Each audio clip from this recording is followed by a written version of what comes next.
I would say it's a lack of coordination as I see. Intelligence warning was ignored. This couldn't have happened with local overground workers supporting for recce and planning. And as you see, there were people, the militants involved were couple of, we had been upgrading our air force with Rafale, with standoff air to air and air to ground missiles. This is an ongoing. From Operation Vijay to Operation Sindoor, how do you assess the evolution of India's military planning and execution?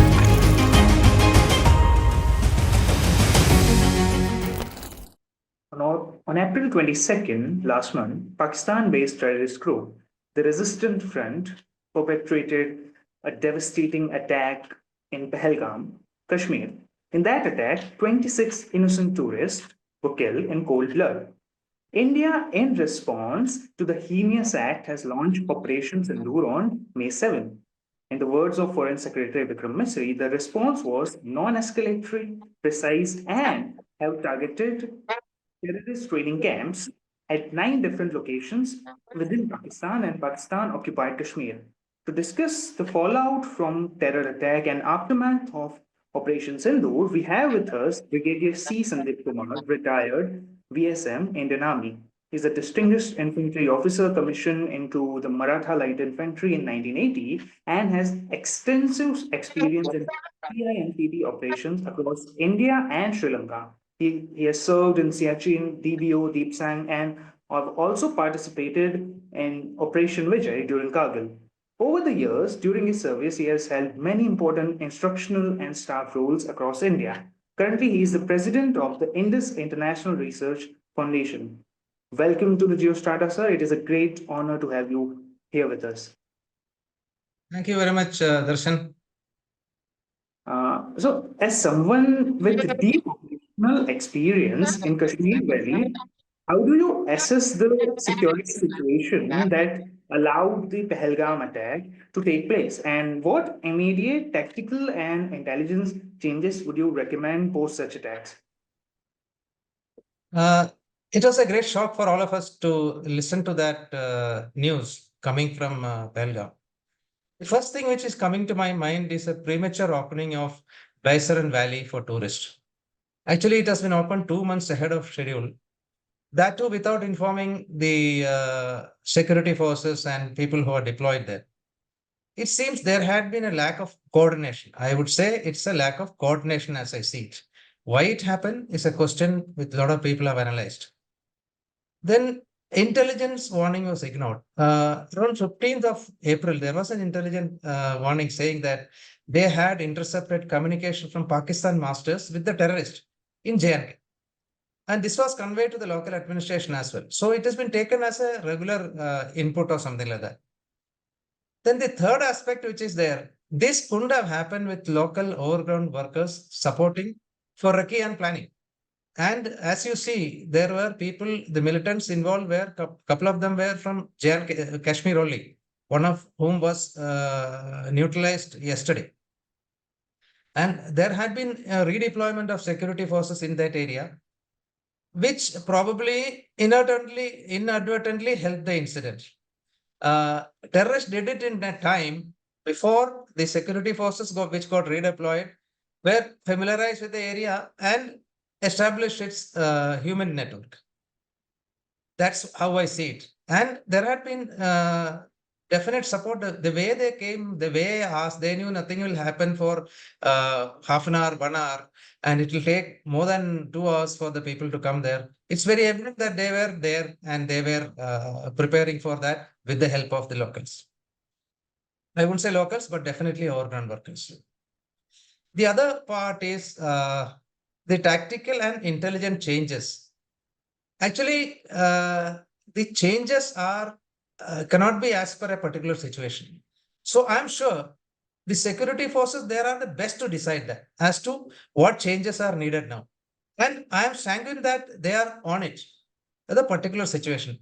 And in the last, it's visible, it's very clearly visible in the last 3 days, they have been following these guys. And today, as on today, they have eliminated 6 terrorists, including one who has been part of the massacre in Belgaum. Today, they are still collecting that three of them. You may come to know there was one chap who was there. So that is how the thing. And our intelligence collection is on three levels. One is the digital intelligence, which we are helping. One is the human intelligence, and one is the thing which is fed by various other sources, which intelligence is, and that is how the security forces operate there. This will work, and what is the gaps in that they will identify. I'm sure they will improve it. Absolutely, sir. Absolutely. In response to the Pahalgam terror attack, as I already mentioned, India launched Operation Sindoor. You have participated back in Operation Vijay. So, from Operation Vijay to Operation Sindoor, how do you assess the evolution of India's military planning and execution, especially in terms of precision and strategic messaging? From OP VIJAY till the 22nd April event, in which massacre of 26 innocent tourists were happened, our operations had been restricted to Pakistan-occupied Kashmir only. So that's the point which I want to stress here. This time, it has gone beyond that. So after Kargil operation, the LC was very active. So on the LC, small arms and RT firing by both sides were very common. In fact, I was also there a couple of 1 or 2 years, and I seen it happening. And also there had been raids by Pakistani SSGs along with the terrorists on Indian coast, and we also had done number of such raids by troops occupying the LC. We never got people from outside. The LC people who had good intelligence across the border, they had done fantastic operations in which Pakistan had suffered number of casualties of their regular troops. We too definitely had casualties. That's one aspect. Then came the Parliament attack on 13 December 2001. This was a major event which has happened, which resulted in Operation. Operation means we, under the leadership of, under the Chief General Padmanabhan, we moved the entire troops onto the border. And from LC to international border, we were on face-to-face with Pakistani forces. Then onwards, we had major changes in the way the planning, and there we realized 1 year we were there, and we were totally the military leadership, be it Air Force, be it Navy, be it Army, they were totally identifying. That time intelligence was coming up, war is going to happen, nothing was not clear, but still we were right on the thing. We had to do only this aspect: collection of intelligence and planning of how to undertake operations. So there have been planning the way, there has been a lot of changes in planning how we'll execute an operation to capture. See, that was to capture. At that time, technology was not available to do standoff attacks and all this. So to capture, how will you do it? That surprise was a very important issue. So this was going on since then. And there they identified the need to upgrade the weapon system and info gathering methods. There were gaps in the info gathering. And this was identified and worked on by adopting emerging technology application. Over a period of time, they realized that we have to, adopt to technology, and as it emerges, because technology changes every 3 to 6 months. So that was identified. This helped this method helped in indigenizing the thing, and also Navik was launched. Those 7-8 Naviks are now all of, and these things, and it is purely Indian, this covers only India and adjoining areas. So all these methods, all these practices, all these preparations helped in precision surgical strike on 28-29 September 2016. After terrorist attack, military camp in Uri. So that was the first time we done it. And 18 September they did it, and 28-29 September we did the surgical strike. It's a specific thing which has happened. We went across the day was, it was through the night we went. It was, our night vision devices ensured that we go very easily through the job and come back. Minimum casualties, only injuries were there. Pakistan suffered number of casualties eliminated, neutralized, as well as injuries. Then the next one was Balakot airstrike on 26 February 2019. It was another example of precision airstrike in POK. But it gave a lesson to us. We didn't have standoff missiles at that time. It gave a lesson to us that since we lost one MiG-21 and our pilot was caught there, so the dogfight gave us a lesson that our aircrafts are not the latest one, so we should go for latest one. That is how we went for. Though we had in 2016 we had ordered for Rafale, So we speeded up the case and got the Rafale for us because it had the facility, it had the capability of doing stand-off attack. Since then, we had been upgrading our Air Force with Rafale, with stand-off air-to-air and air-to-ground missiles. This is an ongoing process. I had a detailed discussion with the then Vice Chief who planned, who was dealing the military operation, DG military operation. Later on, I retired as a Vice Chief. So it was continuously going on. Also, our Navy. Navy is another thing which is always we had a upper hand. Our aircraft carriers were commissioned along with a few other type of ships were also, and all made in India. And communication ISR facilities were also upgraded. So it was a gradual process which was going in. Upgrading the integrated air defense system were on since then, which was visible during Operation Sindoor. Because the air defense system, how it works is, it is in varying ranges. It has to, beyond visual range, then come to visual range, then come to 20 kilometers, 30 kilometers, and then come to very close by, and like that. So for each range, we have to designate targets. We have to designate weapon systems. We have to designate nobody fires at two people don't fire in the same thing, and things like that. Along with that, we have also, we went for indigenization of weapon and weapon platforms.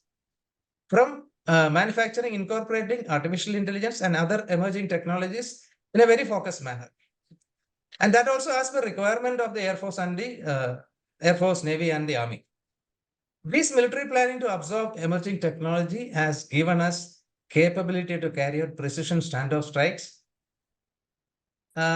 Firstly, we did it in terrorist camps. Absolute pinpoint this thing. Our BrahMos now it can hit if the target is designated within 1 meter it will hit. Trials are also conducted number of times. If you remember, over the last 10 years, we have been conducting number of trials to check the effectiveness of this weapon. And first we carried out pinpoint targeting the terrorist camps, and you saw it. How many of their leaders, how was the faces of the people, army people and Pakistan army people, and the politicians were standing next to their dead bodies. So you could make out that we have been pinpoint on that. 9 of such camps, over 100 people have been killed, over 100 terrorists have been killed. Maybe trainees, maybe the trained terrorists, they have been killed, as confirmed by the DGMO during his briefing to the press. And they escalated the thing. We hit military targets with precise their airports, the airways, the runways were hit precisely, making big. Our intention was not to create attack civilians or even military. Then we wanted to degrade their capability to come out of the airport, and then the command and control systems. Then the radars, all those things have been hit. This is a continuous process which has been happening, like you asked. It is a continuous process which has been happening and people are aware of it. So we have been, the Army and Air Force and Navy has been doing quietly these things. And in the meantime, they are integrating. They're doing this time, they realize that there is requirement of integration. That is why the theater thing and all they coming up. So that's it. So this has resulted in a strategic messaging. As the Honorable Prime Minister said, it is a new normal. We will not accept terrorism. We will not talk while terrorism is going on. No, water and blood will not flow together. That's a very, very valid statement which was made, and that is how it has happened. He also said that we are not going to accept any nuclear blackmail from here onwards. Yeah. And you mentioned about air defense, and perhaps we have entered into modern warfare. We have seen this during the Gulf War, during the America's war on terror.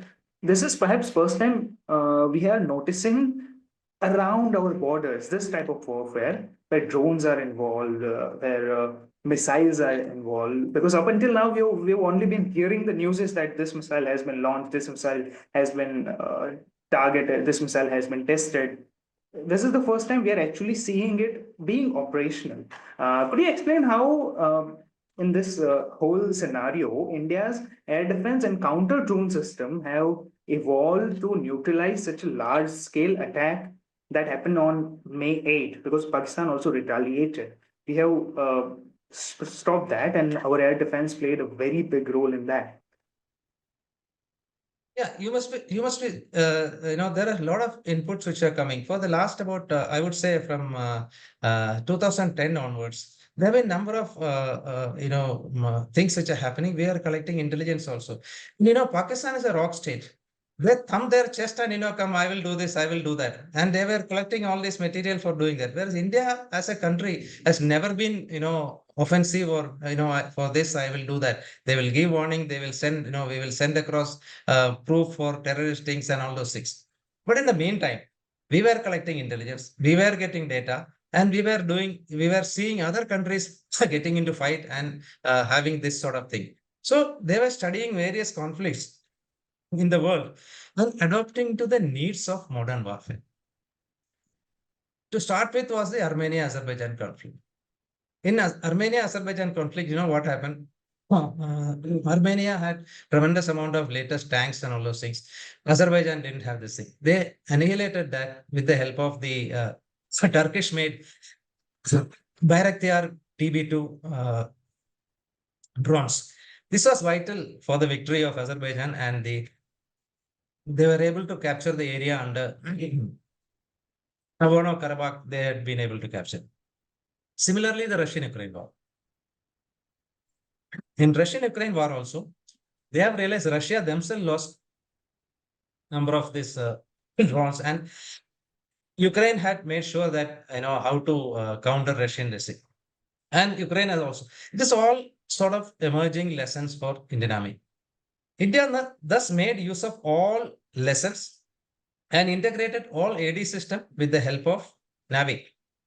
Upgraded the AD radars, weapon system, and the S-14 radar system. And that was integrated well. India also incorporated jammers. We had good jammers available with us, and non-kinetic energy,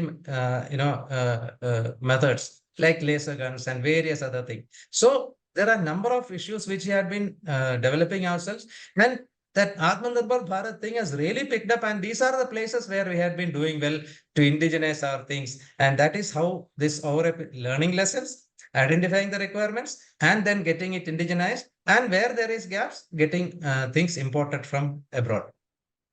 And that is how we had made the AD umbrella. The multi-layered AD system was developed, and success of which was visible in Operation Sindoor. Not a single drone came there. 500, 700 drones came. Nothing happened to this thing. One odd thing had come and fallen there, but that also not on the target. Also, you should understand the man behind the equipment matters.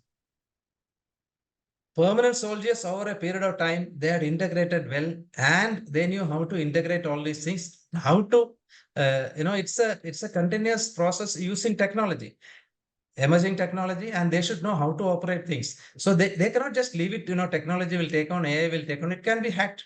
So this particular thing is also to be understood. The man behind the equipment matters, and permanent soldiers versus conscripts. It is not available in Pakistan, but in Russia, they realize that thing. Indians realize that thing. And similar was the case to a great extent in Israel also. So I will raise a question here on Agniveers. So that is, I'll just leave it at that. Definitely. So the scheme, in addition to you, many veterans have pointed in that direction. Let's leave it at that only. You mentioned about drones. More than 700 drones came. Only few of them even passed through the counter drone system, counter US system that we have. This has happened at the tactical level or at the operational level. At the strategic level, how should India recalibrate its military doctrine to account for increased use of drones and loitering munitions by the adversaries? See, future wars are going to be different. Earlier wars were fought to capture land and keep it with us. Now the doctrine of war is changing. If we want to capture land, we are going to, get a lot of casualties. You go physically with infantry, physically with armor. They will also come, they will counter and this thing. So the future wars are going to change. If we can ensure non-contact warfare or standoff warfare to annihilate the enemy, make him surrender, we would have achieved it. So how that is how future wars are going. That is how war has happened. War is happening. They are trying to do it in Ukraine, and they are trying to do it in Israel also. So that has to be understood. These strategists and military leaders has to plan and formulate the strategy. A military doctrine is planned by them. So how can we achieve it? Though that when they plan it, you have to see how the emerging technology, it is also known as disruptive technology, how the emerging technology can be made to disrupt these things. And that also, it is again, like earlier, we were having 105 mm तोपखाना होता था फिर 155 हो गया तो that's who will have that first, who will have, how will you overcome this thing. So this is also going to be like that. More technology, and how will you adopt it, how will you incorporate it, how will you identify the gaps and fill it up. That is going to be the future war. That is how success will be decided, how who will succeed in the war will be decided. So that is where we have a slightly better chance of doing it, because we have we our manpower, our people in our country are much higher educated than most of, including our northern front. We are better off in intelligence and better off in understanding and better off in adapting to latest technology, disruptive technology, and all those things. That is how we have seen it. We have seen it. That is how this has been developed. So in the incorporate emerging technology into the military doctrine as to how we can get it. And I told you, India never started a war. So adversaries, be prepared for war by adversaries. Firstly, you have to counter that, collect intelligence of, no, it is not only countering. Before that only, we have to collect intelligence in all ways. That's why NAVIC will help. We have got in our area, the entire NAVIC, in fact, NAVIC resolution is much better than global position system, GPS or something like that. And that we have to improve, and that we have to ensure that it's not destroyed in the space, because war is going to space as well, and it is not jammed or whatever it is. Cyber attacks are not taking place. That is another thing which you have to see. So there are a number of such issues which planning strategists and military leaders have to think about. And for how to collect intelligence, satellite intelligence, digital intelligence, cyber intelligence, and human intelligence. So it is, we may have to activate unknown men. That's also there. So these things, and prepare a doctrine covering all the theaters of war. All the theaters of war to be covered. And that is how we are now coming to theater commands, that we have identified certain things. That is how now coming. The air defense is an example of, this theater commands, how it is functioning. So that's the way we have to think it, because it is going to be era of standoff war and non-contact war. I like to focus on that point, non-contact warfare, standoff warfare. One element of this non-kinetic or non-contact warfare is cyber warfare and information operation. There was also misinformation campaign by Pakistan. They have destroyed 70% of India's grid. So how in this environment, in this digital world, you see cyber and information operations becoming central to future deterrence dynamics between, for now, between India and Pakistan, and in future between India and China as well? Cyber warfare and info warfare, I would say disinformation warfare, not misinformation, will be a continuous process in the gray zone. See, wars are, earlier wars, you go into the country and capture it, which I already said. So it will be in gray zone. Gray zone means it is gray. If it is white, there is no war. If it is black, there is war. So in the gray zone, without you keep doing all these things. There are a lot of domains in which you can do gray zone warfare. So cyber warfare and disinformation operation will continue. So, the current generation is totally addicted to social media. And use of social media for disinfo warfare is a norm now. It is aimed to divide the population ethnically or region-wise, on the basis of religion, on basis of politics, and in various other domains. Because in WhatsApp, there is a lot of friends group. But the moment something comes, they fight each other on the WhatsApp. They may be meeting outside. That's what's happening. WhatsApp, it is there. It is the same thing in happening. So people actually doing this particular thing as aiming, because today is the era of data. You buy certain thing, you order something on on net, your data is given there. And your data is used. What is your like? What is your dislike? Where all you go? Your mobile keeps you telling you where you go, where you not go. Now, all these things are available. It is applicable to the politician, to the bureaucrats, to the military people, to the people who are in the governance. So even everybody is not, the data is the thing which is going to be creating an issue. We have to be very clear about data, security and safety of data. And yeah, like I said, religion, politics, and all the other domain. Then this is as far as then cyber attacks to paralyze governance. They will do some cyber attacks on your website, like they have done it IDSA website. They have done it in some maintenance support of the Army, Navy, Air Force. They have already done it. And cyber attacks are going to increase. And when it happens to China, they will be much higher level, much bigger level cyber attacks which will happen. Then India needs to educate all the masses. This is going to be the thing.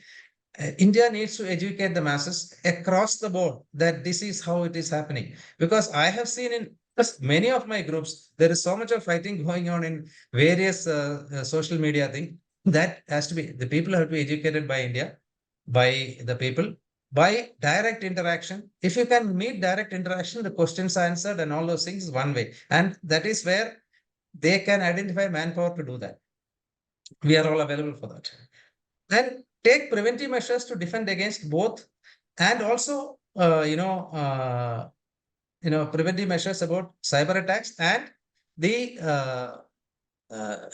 disinformation warfare. And there have been, when I said to paralyze the governance and services, there have been attack on, power supply. There have been attacks on the air travel. So, and there had been attacks on our nuclear power plants also. Though people say we are not connected to any of this thing, but people who are working there have got their mobile and laptops with them. By mistake, if they're connected, that's gone. So all these things are there. So therefore, this is going to be the future era. That gray zone, the war in the gray zone will finally, will ensure that the people are divided, the country is made to succumb, along with the standoff attacks and, the other attacks. Make them economic, economic growth is also affected. Make them totally dependent on you and various things like that. There are, if you can speak on days together on this particular issue. So that is how the future war is going to be: cyber disinformation campaign. And that will continue. That will always continue. China is doing it. USA is doing it. West is doing it. So that's it. Definitely, sir. And my final question is, in addition to this question, it's a continuation of this question itself. You earlier mentioned about critical and emerging technologies, which is also a disruptive military technologies, in which I'm also researching right now. Our organization is deeply researching. With the increasing technological integration, like artificial intelligence, drones, and which you already mentioned, cyber, how must India adapt its deterrence doctrine to remain credible? Do you think India needs more formalized public doctrine on deterrence to avoid ambiguity or miscalculations by adversaries? So, see, India has been, when you say deterrence, deterrence is against the attack on us, or deterrence is against any crime which is going to happen. So India has been victim of terrorist attacks supported by Pakistan and countries inimical to our progress to become a developed nation. In fact, our first insurgency started where? In the Northeast. Those Northeast people are supported by China. I had been there. I had 3 postings there, so I know these people. And then that is also through Burma. So that was happening. So that was always there in the 80s and 90s. So, but we had been peace loving, and we are peace loving, and never initiated any military or other offensive against any country. And we were very careful. Our counterinsurgency operation or anti-militant operations have been very, very, specific. We never did anything, other than the militants and militants or terrorists, I wouldn't say terrorists, militants or insurgents, we had been only focusing on them. And we have always been, always opened a channel for talk with them. And I used to talk to them at times. And they have ensured that I got information, that was though I've been given written warning also at time by somebody, but it's a very, they in the Northeast, things are totally different. And now, over a period of more than 40 years, number of those people came up with this thing. They realized the fault, fault line, what was it, why it is not, and they come up. So, whereas here, in this side, they are exploited the religious, sentiments to make it in the West. In the western side, in Kashmir and various other people, various other places, the terrorist attack, they're trying to exploit that and divide the country again. Therefore, there is the deterrent doctrine against all possible offensive in gray zone is a must. So I told you the gray zone is the first thing which will do, doing terrorist attack inside, aim or, military installations, aim at our, anything which is going to make us, a developed nation, aim at manufacturing units, all these things should happen.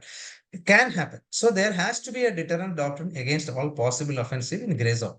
And then the other thing is, remember, we are going into the era of standoff attacks, which I have already told you. We need to look in the future and incorporate all such aspects in our doctrine. And also educate people. I think there is something like, every state has got, every district has got science school or something like that is starting. So we have to, these things have to be taught there. In the schools, in the colleges, we have to start there. Make people aware of these things and incorporate also, this should all be part of the doctrine of deterrence. So it has to be put across everybody, because now war is not going to be fought by armed forces alone. It is not going to be fought by armed forces alone. It is a thorough 100% involvement of all the citizens of that country, our country, India, will be there in the warfare. That is how I see it. Definitely, sir. It is going to be a comprehensive operation against the adversary with the whole of government approach. Thank you very much, sir, for joining. I have one final question for you, though, before we can end this conversation. You mentioned about the young people who are on the phone all the time. You serve in the Indian Army. You have served the country. In your service, what is the after your service? What is the advice that you have for young people who are right now scrolling through internet? What advice you have for them? The most important thing is the young people, the youngsters should identify what are their talents. Because what happens, they get straight away into, there is no friendship now. There is so much of bullying happening at the lower end. It is all because of their addiction to the mobile. And there is slowly the addiction to drugs are also taking place. So this has to be taken care of. Each of the children, along with the help of their parents, have to identify what are their talents. Each one is born with a talent. There are methods, there are tests, there are scientific methods to identify talents. Get into that and focus on that. If you focus on that talent, the youngsters will do better. I'm telling you, this is, people at the later stage realize that I'm a very good cook. So he's become a chef and he's earning much more than an IT, person. So there are things like that. There are talent. He's a good singer. He's a good, he can draw, nicely. So the talent has to be identified. That has to be given, prop up that talent and bring that talent and, make that, focus on that thing and become work on that particular thing. So that is a first advice. And second thing is that keep yourself fit, because you're going to be part of the overall warfare which is going to happen in future. Absolutely, sir. Absolutely. Everyone is a potential target, and everyone holds the weapon which they are supposed to attack. Thank you very much, sir, for the wonderful insights, and looking forward to seeing you again. Thank you, sir. Jai Hind. Thank you very much.